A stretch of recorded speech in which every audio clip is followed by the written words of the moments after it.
Hollywood has given us 1,000 love stories.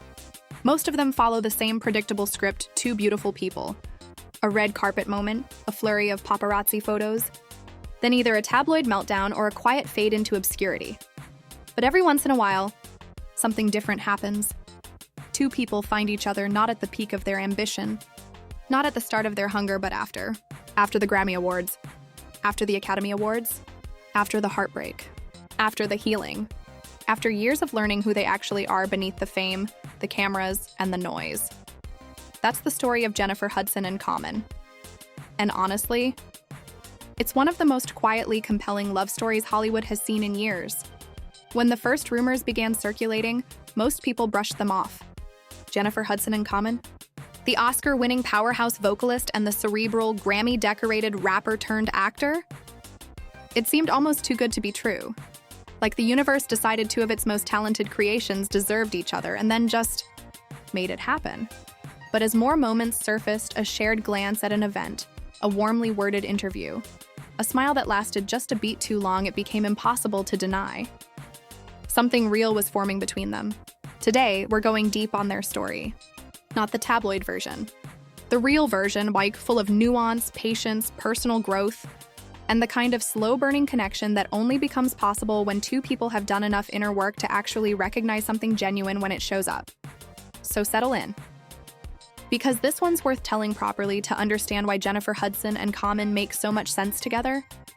You first have to understand who they each became before they found each other. Jennifer Hudson's story is one of the most remarkable in American entertainment history, and not just because of the talent, which has always been undeniable. In 2004, a young woman from the south side of Chicago walked onto the American Idol stage and delivered performances that left the country speechless. She didn't win the competition. In one of the most famously inexplicable results in the show's history, she was eliminated seventh. But the industry noticed. Hollywood noticed. And when the opportunity came to portray the legendary Effie White in the film adaptation of Dreamgirls, Jennifer Hudson didn't just hold her own alongside Beyoncé and Jamie Foxx. She obliterated expectations entirely. She won the Academy Award for Best Supporting Actress. On her first film, she was 25 years old. What followed was a career that moved between music and film and television with uncommon grace. The Dreamgirls soundtrack, her self-titled debut album, Broadway, The Voice UK, her own talk show. She became an EGOT, one of the rare artists to win an Emmy, Grammy, Oscar, and Tony Award, a distinction held by fewer than 20 people in history. But Jennifer's life has also been shaped by profound personal loss. In 2008, she endured a tragedy so devastating it would have broken most people: the murder of her mother, brother, and 7-year-old nephew in Chicago. The way she carried that grief, stepped away from the spotlight when she needed to, and eventually returned with both her voice and her spirit intact, says more about her character than any award ever could. Common's path is equally layered. Born Lonnie Rashid Lynn Jr. on the south side of Chicago. Yes, the same city. He built one of the most critically respected careers in hip-hop over 3 decades. Albums like Resurrection, Like Water for Chocolate, and Be established him as a poet in a genre where poetry is often undervalued. He wasn't just rapping, but he was saying something. Then came acting. Common proved he could hold his own on screen in films like Selma, John Wick Chapter 2, Suicide Squad, and many more. He won an Academy Award for Best Original Song alongside John Legend for Glory from Selma, a song about the Civil Rights March at the Edmund Pettus Bridge that moved an entire generation to tears. He's also written books. He's been a vocal activist. He gives time and resources to causes in his home city of Chicago. He meditates. He's spoken openly about therapy and emotional growth, so here you have two people from the same city. Two people who transformed childhood circumstances into legendary careers. Two people who have sat with grief, processed trauma publicly and privately, and emerged not bitter or broken, but deeper, warmer, and more purposeful. It was only a matter of time. The official spark, as far as the public knows, came from their collaboration on the action thriller Breathe film sets are strange, intimate places. For weeks or months, a group of people live in close proximity, inhabit fictional lives together, share early mornings and long nights, eat the same craft service meals, and see each other without the armor that public life demands. Masks come off. Real personalities emerge. It's why so many on-set relationships form, not because of Hollywood cliches, but because genuine human proximity, without the performance of everyday social life, tends to create genuine human connection. Neither Jennifer nor Common has described a lightning bolt moment. No, I knew the second I saw her declaration. No dramatic revelation. Instead, what both have hinted at in interviews is something more honest, a slow accumulation of respect. A recognition that the person across from you is serious. Serious about their craft, serious about their values, serious about the life they're building. For Jennifer, Common would have been easy to read quickly. A man who won an Oscar for a song about the civil rights movement, who talks openly about personal development, who carries himself with a kind of grounded confidence rather than flashy ego. That's a man who's done the work. For Common, Jennifer speaks for herself the moment she opens her mouth. But beyond the voice, beyond the talent, there is something in the way she moves through the world, with warmth, with directness, with an almost radical refusal to be made small by what she's survived. That is magnetic to anyone paying attention. They were paying attention. What makes this romance particularly fascinating to follow is how deliberately they chose to let it unfold on their own terms. There were no staged paparazzi sightings, no coordinated magazine covers with vague declarations of love, no social media announcement.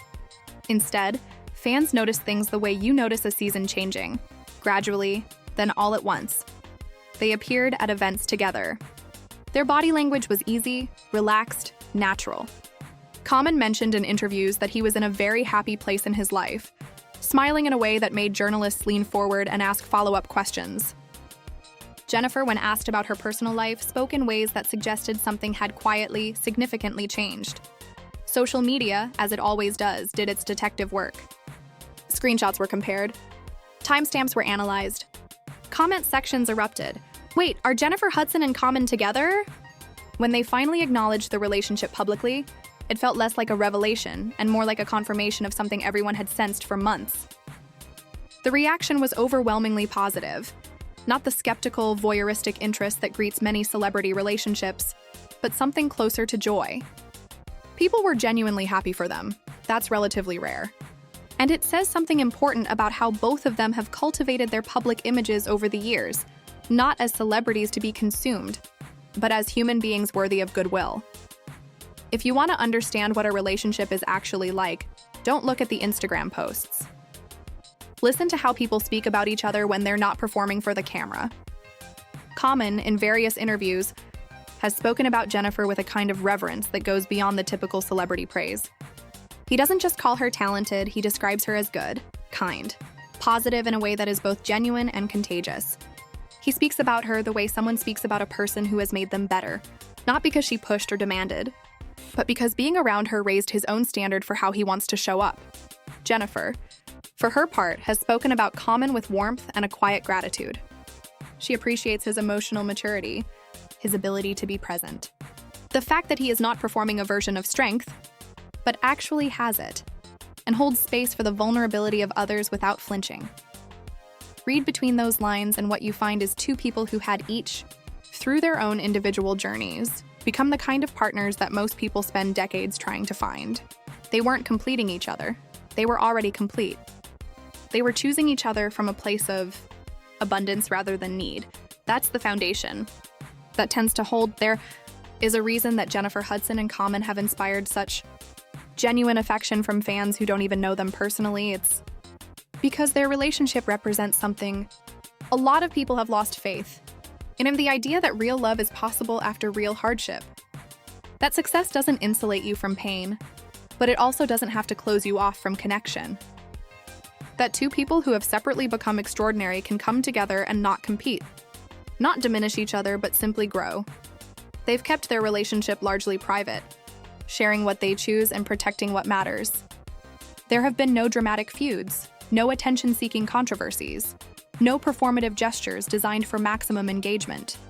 What the public has seen is quiet, consistent, and genuine, and in a media landscape that rewards drama above everything else.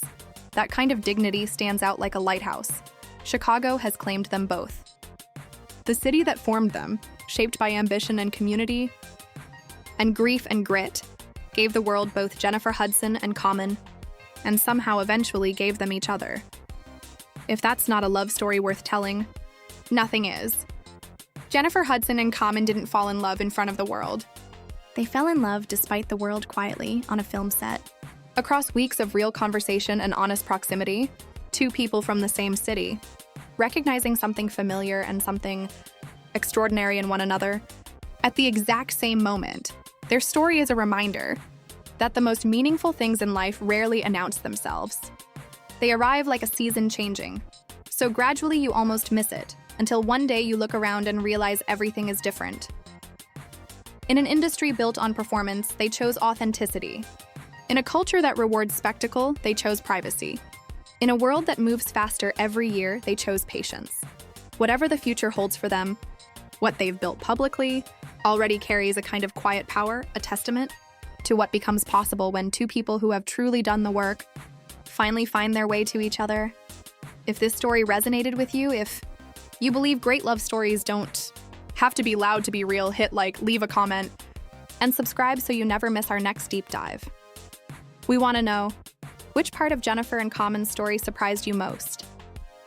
Did you know they connected through their film work? Did their shared Chicago roots catch you off guard? Are you just discovering this story for the first time? Tell us in the comments. We read every single one. Turn on notifications, and we'll see you in the next video.